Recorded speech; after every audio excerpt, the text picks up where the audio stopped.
E aí galera do YouTube, estou aqui fazendo mais um vídeo.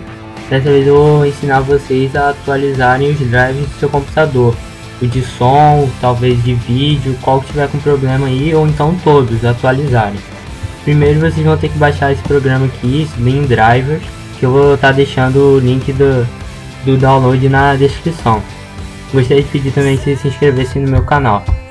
Bom, assim que vocês baixarem os Slim Drives, vocês vão abrir o programa. E aí vai aparecer essa janelinha aqui, que é o programa. E vão clicar em Start Scan. E vão esperar acabar. Demora alguns minutos só, rapidinho. Bom, aqui terminou já. Já acharam 17 drives para atualizar. Aqui você pode ou atualizar todos, ou então ver qual que tá com problema. Por exemplo, você ficou sem som, então atualiza, procura aqui drive de som e clica em download update. Aí vai fazer o download e vai instalar, e seu problema vai estar resolvido.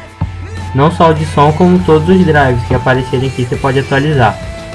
Bom, é só isso. Gostaria que se inscrevesse no meu canal. Valeu!